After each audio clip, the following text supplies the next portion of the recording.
నమస్కారం. రేషియా టీవీ వార్తలకు స్వాగతం. నా పేరు కృష్ణకుమార్. వార్తల్లో ముందుగా హెడ్లైన్స్. సహజ వనరుల దోపిడీపై శ్వేతపత్రం విడుదల చేసిన సీఎం చంద్రబాబు. గత 5 ఏళ్లలో ఇష్టానుసారం భూదోపిడీకి పాల్పడ్డారని ఆరోపణలు.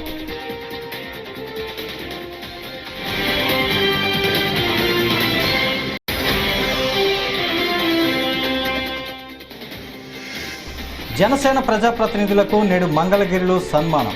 హాజరైన జనసేనాని డిప్యూటీ సీఎం పవన్ కళ్యాణ్.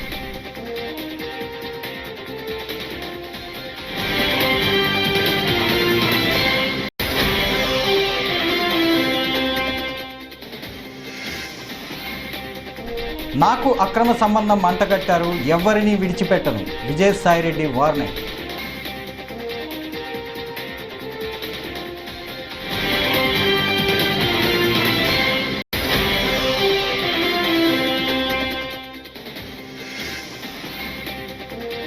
అత్యాచార నిందితులను వదిలే ప్రసక్తే లేదు, హోంమంత్రి అనిత.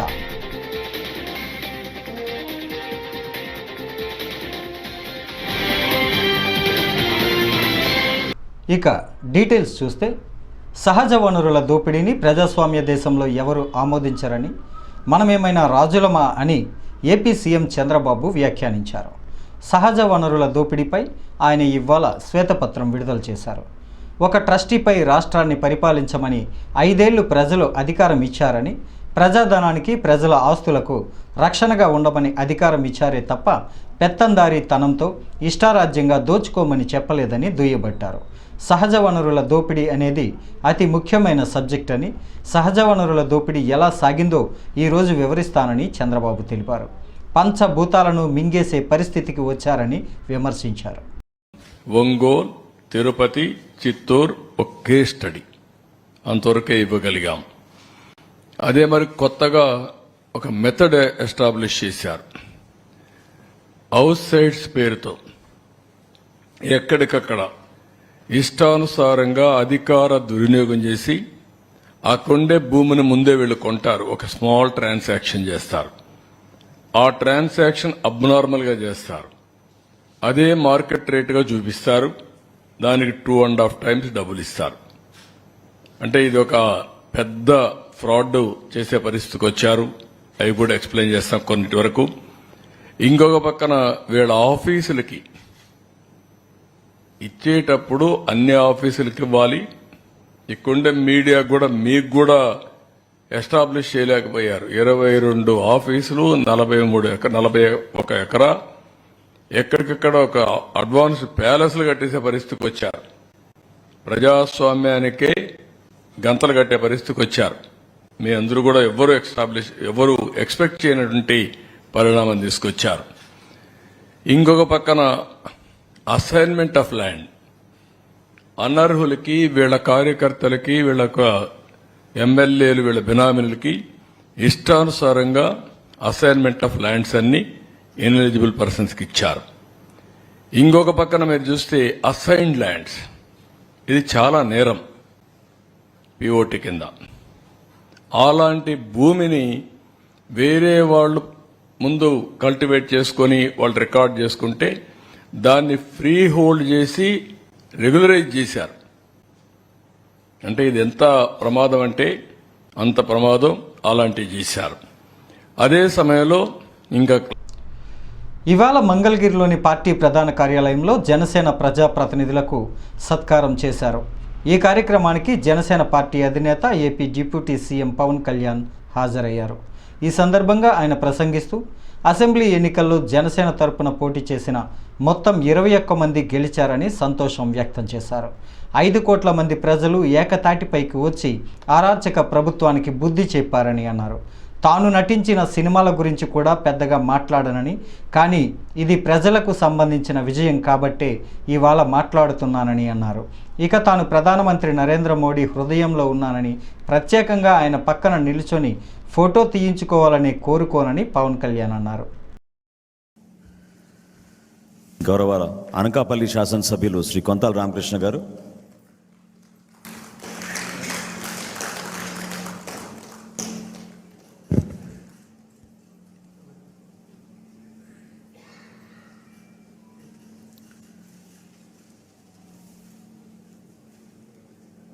గౌరవ పెందుర్తి శాసనసభ్యులు శ్రీ పంచకర్ల రమేష్ గారు.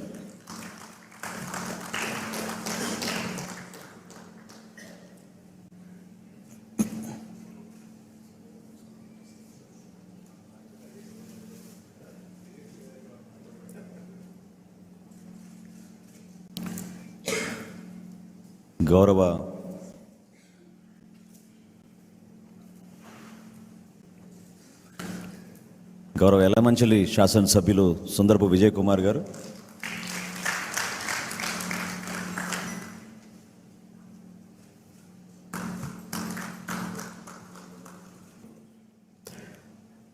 ఇదే మనం దెబ్బతిన్న మన పరాజయం కానీ మనం తిన్న దెబ్బలు కానీ ఇంకెవరన్నా తగిలిండుంటే కనీసం ఒక పక్షం రోజులు కూడా నడిపేవారా అని అనిపిస్తుంది. మీరు చూశారు, ఒక రాష్ట్రానికి ముఖ్యమంత్రిగా చేసిన వ్యక్తి ఓడిపోగానే అసెంబ్లీలు కూడా లేకుండా వెళ్ళిపోయారు. ఓటమి అంత భయపడుతుంది మనిషిని. అలాంటిది మనకి ఎంత జనబలం ఉండి ఒక్క సీటు కూడా గెలుచుకోలేని పరిస్థితుల్లో ఏదో ఒకటి వస్తే ఆ వ్యక్తిని వాళ్ళు తీసుకెళ్ళిపోయి అలాంటి పార్టీకి 100% మనం స్ట్రైకింగ్ రేట్తో కొట్టడం చాలా చాలా అద్భుతమైన విషయం. 21 ఒకలా చూస్తే పెద్ద నెంబర్ కాకపోవచ్చు 175లో, కానీ 175 రోజున 164 గెలవడానికి మనం తీసుకున్న ఈ 21 ఒక వెన్నెముగ్గా అయిపోయింది ఈ కూటమి విజయానికి. ఇది మామూలు విజయం కాదు.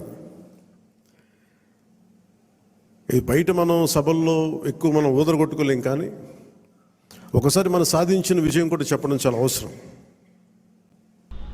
ఒక మహిళా అధికారితో వైసీపీ రాజ్యసభ సభ్యుడు విజయసాయిరెడ్డికి అక్రమ సంబంధం ఉందనే వార్తలు చక్కర్లు కొడుతున్న సంగతి తెలిసిందే. ఈ నేపథ్యంలో విజయసాయిరెడ్డి మీడియాతో మాట్లాడుతూ ఎలాంటి ఆధారాలు లేకుండా తప్పుడు ప్రచారం చేస్తున్నారని మండిపడ్డారు. ఒక ఆదివాసీ మహిళా అధికారిని అవమానించారని, ఆమెతో తనకు అక్రమ సంబంధాన్ని అంటగట్టారని ఆగ్రహం వ్యక్తం చేశారు. కొన్ని మీడియా సంస్థలు తనపై తప్పుడు కథనాలను ప్రచారం చేశాయని విమర్శించారు. తన వివరణ కూడా తీసుకోకుండానే అసత్య కథనాలను ప్రచారం చేశారని మండిపడ్డారు.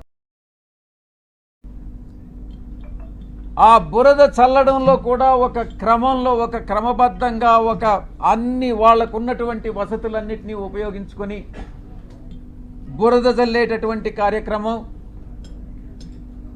ఆరోపణలు, నిరాధారమైనటువంటి ఆరోపణలు చేసేటటువంటి కార్యక్రమం చేపడతా ఉన్నారు. ఇదంతా పద్ధతి ప్రకారమే జరుగుతూ ఉంది. నేను ఒక్కటే చెప్తా ఉన్నా, ఎవరైతే ఈ నిరాధారమైన ఆరోపణలు చేశారో, ఎవరైతే నా పేరు ప్రతిష్టలు దెబ్బతీసేదానికి ప్రయత్నించారో, వాళ్ళు ఎంత పెద్దవాళ్ళైనా, ఏ పార్టీకి చెందినటువంటి వాళ్ళైనా, అది మా పార్టీలో వాళ్ళైనా కావచ్చు, అధికార పార్టీకి సంబంధించినటువంటి వాళ్ళైనా కావచ్చు, వదిలే ప్రసక్తే లేదు అని నేను ఘంటాపదంగా చెప్తా ఉన్నా. ఇక ఎవరైతే ఈరోజు ఇంకొక విషయం కూడా చెప్పాలి మీకు. ఎవరో ఒక వ్యక్తి, ఇద్దరు మోటార్ సైకిల్ మీద నిన్న విజయవాడకి మా ఇంటికి వచ్చారట. ఆ ఫోటో కూడా వీడియోలో రికార్డ్ అయింది. అత్యాచార నిందితులను వదిలే ప్రసక్తే లేదని, కఠినంగా శిక్షిస్తామని ఏపీ హోంమంత్రి వంగలపూడి అనిత స్పష్టం చేశారు. మచ్చుమర్రి కేసులో బాధిత బాలిక కుటుంబానికి 10 లక్షల పరిహారం అందజేయనున్నట్లు తెలిపారు. మరో చోట అత్యాచారానికి గురైన బాలిక పేరుతో 5 లక్షలు ఫిక్స్డ్ డిపాజిట్ చేస్తామని వెల్లడించారు. ఆడపిల్లతో అసభ్యంగా ప్రవర్తించిన వారికి అదే చివరి రోజు అవుతుందని హెచ్చరించారు. అమరావతిలో ఆమె మీడియాతో మాట్లాడారు. కొన్ని సందర్భాల్లో ముఖ్యమంత్రిగా రియాక్ట్ అయితే సిచ్యువేషన్స్ ఎలా ఉంటాయి, ఇవి మెయిన్ ఒకసారి మనం ఆలోచించుకోవాల్సిన అవసరం కూడా ఉంది. ఎందుకంటే ఈ మధ్యకాలంలో మీరు జరుగుతున్న మొన్న ముచ్చుమర్రి ఇష్యూ మనకు అందరికీ తెలుసు. నంద్యాల జిల్లాలోని ముచ్చుమర్రిలోని ఒక చిన్న పాప, 9 ఇయర్స్ బేబీ, అమ్మాయి అత్యాచారానికి గురయ్యి, అమ్మాయి హత్యకి గురయ్యింది. ఇప్పటికీ కూడా అంటే బాడీ కూడా ట్రేస్ అవుట్ అయ్యే పరిస్థితి కూడా కనిపించలేదు. సో ఇటువంటి సిచ్యువేషన్స్లోని మాట్లాడేటప్పుడు కూడా చాలా క్లియర్గా ఇటువంటి సంఘటనలు ఎందుకు జరుగుతున్నాయి, ఇది ఒక ఎత్తు అయితే, నిన్ననే మనం చూసాం ఒక 6 నెలల పసికందు నిజంగా వాడిని రాక్షసుడు అనాలో వాడిని ఏమనాలో కూడా అర్థం కాని పరిస్థితి ఉంది. అటు ఒక చిన్నతాత వరుస అయిన వ్యక్తి ఆ అమ్మాయిని అబ్యూస్ చేయడం, 6 నెలల పసికందు మీద కూడా అత్యాచారానికి ఒడిగొట్టడం నిజంగా చూస్తూ ఉంటే కొన్ని సిచ్యువేషన్, అతని సిచ్యువేషన్ కూడా మేము అక్కడ ఎస్పీ గారిని కూడా నాకు తెలిసిన వెంటనే నేను ఎస్పీ గారితో మాట్లాడడం జరిగింది.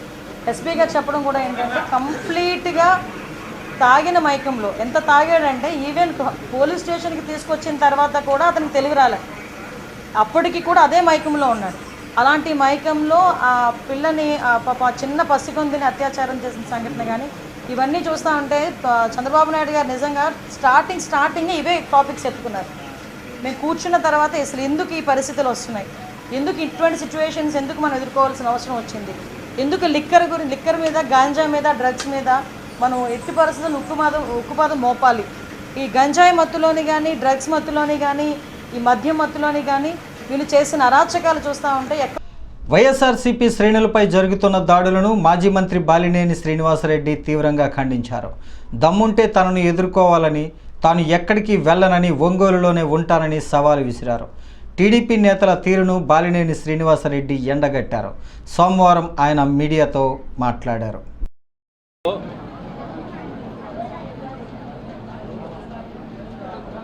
మేము ఊహించని విధంగా రిజల్ట్ రావడం జరిగింది.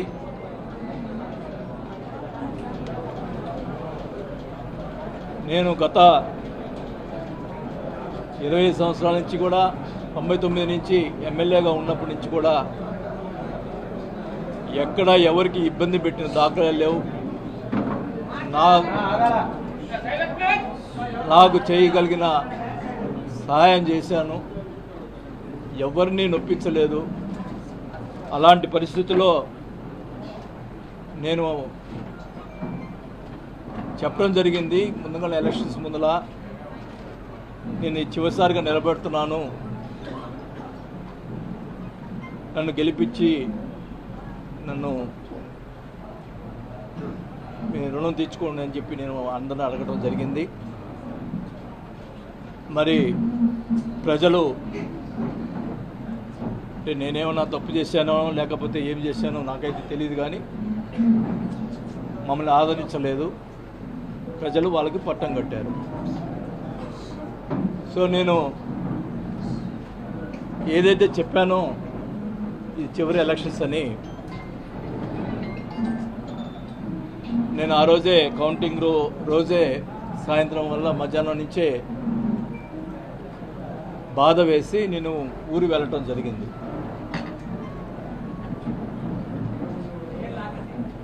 గతంలో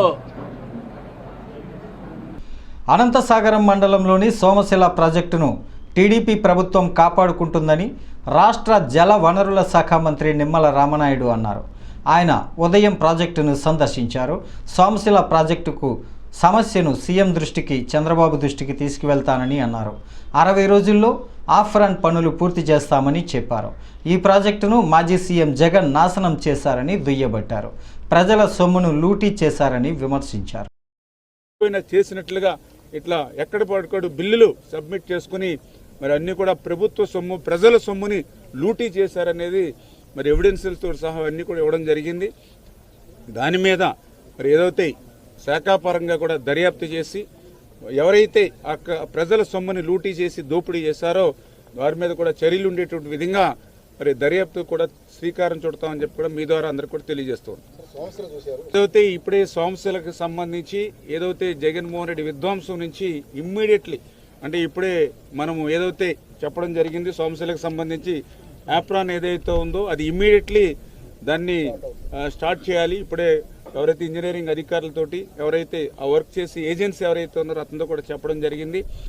ఖచ్చితంగా ఇమ్మీడియట్లీ వర్క్ స్టార్ట్ చేసుకుని ఒక 60 రోజుల్లో, ఎందుకంటే మనకి మళ్ళీ వాటరు రేపు అక్టోబర్ నవంబర్కి మనకి వాటర్ వస్తుంది కాబట్టి ఈ లోపుగానే చేసుకోవడానికి అవకాశం ఉంటుంది కాబట్టి 60 రోజుల్లోనే ఒక యాక్షన్ ప్లాన్ తయారు చేసుకుని, గత ప్రభుత్వం మాదిరిగా కాదు, గత ప్రభుత్వానికి ప్రయారిటీ లేదు ఇరిగేషన్, మా ప్రభుత్వానికి ఇరిగేషన్ ప్రయారిటీ అని చెప్పి ఇమ్మీడియట్లీ 60 రోజులకే మీరు ప్రణాళిక చేసుకుని 60 రోజుల్లోనే ఏ రోజుకో రోజు ఎంత వర్క్ అవుతుందో మీరు ప్లాన్ చేసి ఇమ్మని చెప్పాం. అది గౌరవ ముఖ్యమంత్రి గారి దృష్టిలో పెట్టి ఇమ్మీడియట్లీ ఆ వర్క్ని స్టార్ట్ చేసి ఈ ప్రాజెక్టును ముందు కాపాడుకోవాలి. ఎందుకంటే కొత్త ప్రాజెక్టులు కట్టడం మాట్లాడించి ఉన్న ప్రాజెక్టులు కాపాడుకోవాలంటే ఏదైతే యాప్రాన్ చేయాలి కాబట్టి ఇమీడియట్లీ 60 డేస్లో అది నిర్మాణం చేసేటువంటి విధంగా గౌరవ మంత్రివర్యుల సహకారంతో అది ఒకటి చేయాలనేటువంటి సంకల్పంతో ఉన్నాం.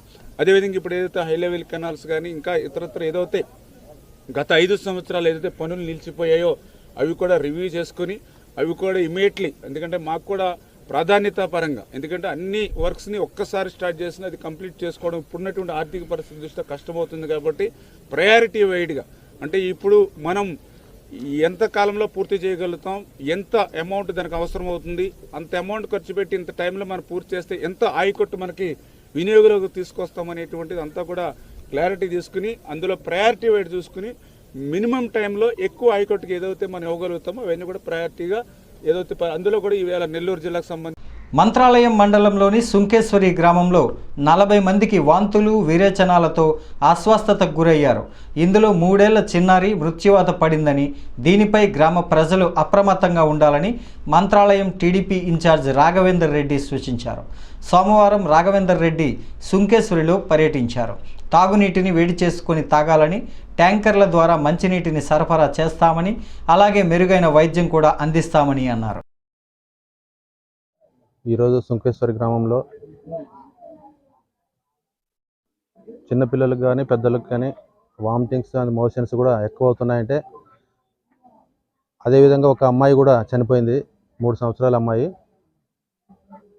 ఎందువల్ల చనిపోయింది అనే దానికి డాక్టర్స్ కూడా రిపోర్ట్స్ ఇంకా రాలేదు. ఊర్లో వాటర్ ప్రాబ్లమా లేకుంటే మినరల్ వాటర్ కూడా బయట నుంచి వస్తున్నాయి, దానివల్ల ఇంకా ఏదైనా ఫుడ్ తీసుకోవడం వల్ల అనేది కూడా ఇంకా రిపోర్ట్స్ రాలేదు. అదేవిధంగా పేషెంట్లకు అందుబాటులో మనకు కలదేయకుండా కోసిగి హాస్పిటల్స్లో కూడా బెడ్స్ అరేంజ్ చేసి, ఇంకా ఏమైనా ఎక్కువ సీరియస్ ఉంటే పేషెంట్లు కూడా అక్కడ అడ్మిట్ చేసి ట్రీట్మెంట్ ఇవ్వడానికి డాక్టర్లు కూడా ఏర్పాట్లు చేస్తున్నారు. కాబట్టి ప్రజలు నీళ్లు వేడి చేసుకొని తాగాల. ఖచ్చితంగా ఈ వాతావరణం కూడా సరిగా లేదు.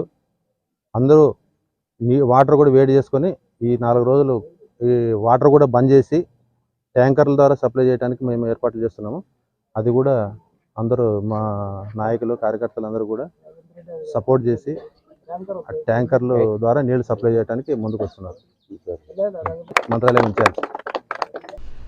జాతీయ గ్రామీణ ఉపాధి హామీ పథకం కింద కేంద్ర ప్రభుత్వం ఇస్తున్న సగటు దినసరి కూలి 300 రూపాయల కూలి మొత్తానికి చేరుకునేలా పనులు కల్పించాలని జిల్లా కలెక్టర్ జి రాజకుమారి ఎంపీడీఓలు సంబంధిత ఏపీడీలను ఆదేశించారు.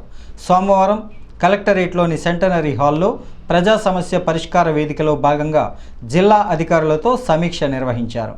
Joint collector T Rahul Kumar Reddy, DRO Padmaja అధికారులు ఈ కార్యక్రమంలో పాల్గొన్నారు.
శ్రీశైలం, మహానంది, అహోబిలం, యాగంటి, నందవరం, ఓంకారం తదితర ప్రముఖ దేవాలయాలన్నింటినీ సర్క్యూట్గా తయారు చేసి టూరిజం ప్యాకేజీగా అభివృద్ధి చేసేందుకు ప్రత్యేక కార్యాచరణ ప్రణాళికలు రూపొందిస్తామని రాష్ట్ర పర్యాటక, సినిమాటోగ్రఫీ, సాంస్కృతిక శాఖ మంత్రి కందుల దుర్గేష్, మైనారిటీ సంక్షేమ శాఖ మంత్రి ఎన్ఎండి ఫరూక్లు పేర్కొన్నారు.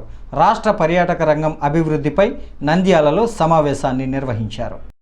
ప్రధానంగా నేను చెప్తున్నా, ఇక్కడ ఇప్పుడు రిసార్ట్స్ ఉన్నాయి.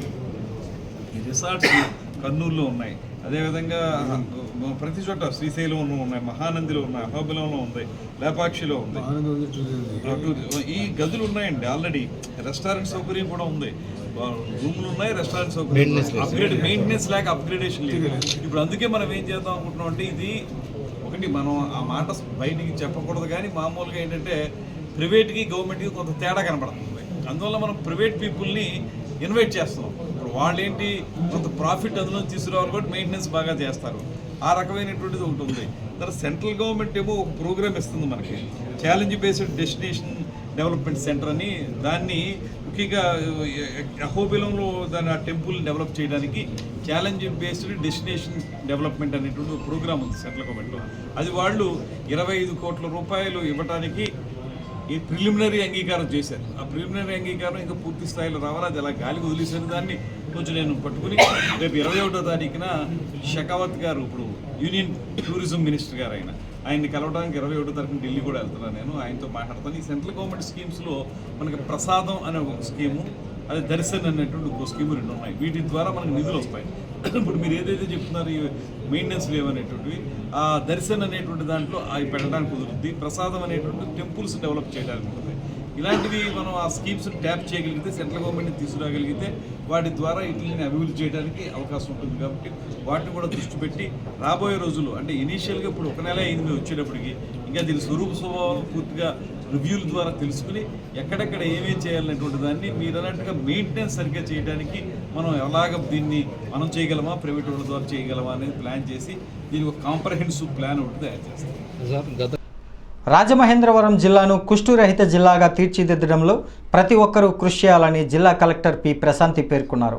సోమవారం స్థానిక జిల్లా కలెక్టర్ కార్యాలయ సమావేశ మందిరంలో జాతీయ కుష్ఠువ్యాధి నిర్మూలన కార్యక్రమంలో భాగంగా జిల్లాలో జూలై 18వ తేదీ నుంచి ఆగస్టు 2వ తేదీ వరకు లెప్రసీ కేసు డిటెక్షన్ క్యాంపెయిన్ ఇంటింటి సర్వే సందర్భంగా కలెక్టర్ పి ప్రశాంతి వైద్యాధికారులు జిల్లా అధికారులతో కలిసి జాతీయ కుష్ఠు నిర్మూలన కార్యక్రమ పోస్టర్ను ఆవిష్కరించారు.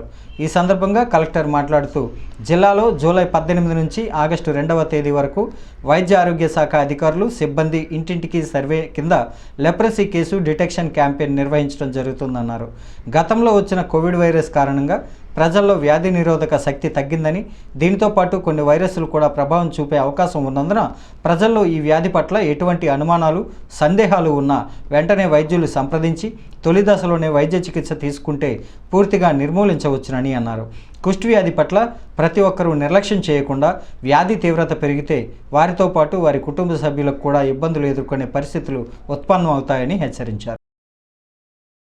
ఒకటే కారణం, most of the district officials are mandal special officers. So మీరు మీ మండలానికి స్పెషల్ ఆఫీసర్ గా విజిట్ చేసినప్పుడు you will verify whether this whatever the training or the survey part is doing at the field level, why you are all standing sit make అనిపించాలని నేర్పడం. So మీరు ఇది సక్రమంగా జరిగినట్టుగా చూస్తారు. But the fact is the number of leprosy cases are increasing in trend and due to the conditions, maybe COVID effect, mani 4 rounds lo COVID effect ayindi, immunity levels of the individuals tagge, kotta virus enter ayyayi kabatti ee cases perugutunnayi. First phase lo gaani initial stage lo gaani dinni detect cheyagalite it is very easy to cure. కానీ second and third stage లోకి deformity level లోకి వెళ్ళిపోతే it is very difficult to handle the case as well as the treatment. అలానే family మెంబర్స్కి కూడా చాలా కష్టంగా ఉంటుంది. సో డిసీజెస్ కోసం మనం ఎక్కువ అవేర్నెస్ క్రియేట్ చేయాలి. బట్ ఎప్పుడు కూడా ఐస్ బ్రేకింగే డిఫికల్ట్ థింగ్. సైలెంట్గా ఉంటే ఏది కూడా తగ్గదు. సో డిసీజ్ ఉండడం అనేది ఒక అనర్హత కాదు, అవమానం కాదు. ట్రీట్మెంట్ చేసుకోకపోవడం మాత్రం తప్పవుతుంది. So whenever you go to your mandal, whenever you discuss in your forums of your respective department, ఈ NCD సర్వే గురించి ఎవరైనా డిసీజెస్ తో బాధపడుతున్న వాళ్ళు లేకపోతే సస్పెక్ట్ కేసెస్ ఉన్న వాళ్ళు ఎలా అప్రోచ్ అవ్వాలి అనేది ఓపెన్ గా మాట్లాడాలి. ఎలాంటి ఎన్ని నెంబర్ ఆఫ్ కేసెస్ కానీ మనము డిటెక్ట్ చేయగలిగితే అంతమంది ఫ్యామిలీస్ ని మనం సేవ్ చేసుకోగలుగుతాం. So all of you verify during your visit to your mandals whether it is happening or not. ప్రజా సమస్యల పరిష్కార వేదికలు స్వీకరించిన అర్జీలను అర్జీదారుడు సంతృప్తి చెందేలా నాణ్యమైన పరిష్కారం చూపాలని జిల్లా కలెక్టర్ పి ప్రశాంతి అధికారులను ఆదేశించారు.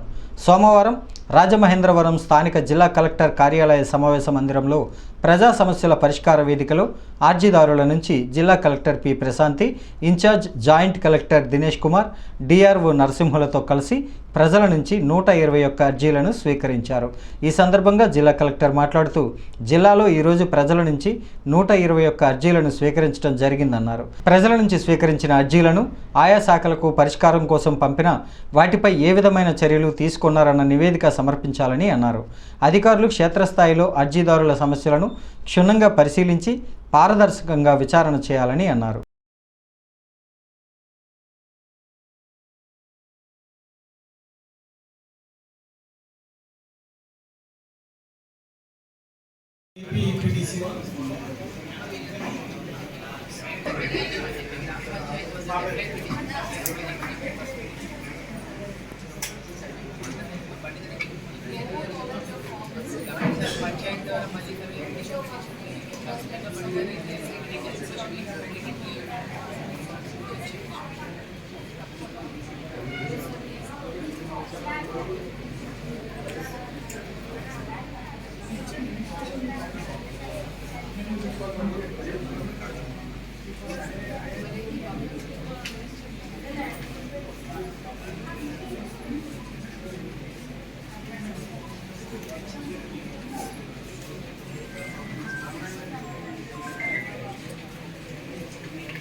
ఈ వార్తలు ఇంతటితో సమాప్తం. నమస్కారం.